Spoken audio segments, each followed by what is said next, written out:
from Romania. Tutulungan tayo ng Yana kunin ng ating mga nilabhan. Duty, mami. Bravo! Punay. Naglaba kasi ako habang tulog siya. So, pagkagising niya, tapos na ang nilabhan ko. Duty, mami. Duty, alwat. Wow! Merci, Yana! Kolo. Wow! Habang bata pa, turuan na natin ng mga gawaing bahay.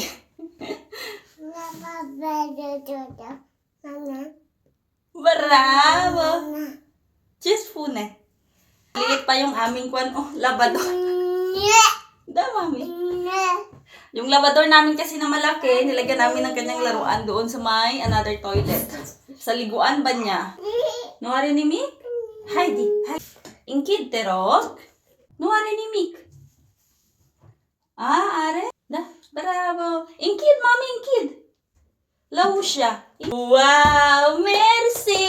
Tipop, mama, be. Tipop. Mwah! So, magsasampay na kami ng Yana. Nandito na kami ng Yana sa balkon at nag-umpisa na rin kami magsampay ng mga nilabhan namin na mga damit. At yan nga, tumutulong yung Yana kasi yan yung kanyang specialty ba? Mahilig talaga siya magtulong-tulong, especially sa pagsampay ng mga damit. Hindi lang sa akin, kundi pati na rin sa kanyang lola, tsaka sa kanyang tatay. Nag-i-enjoy talaga siya sa mga ganyang gawain ba.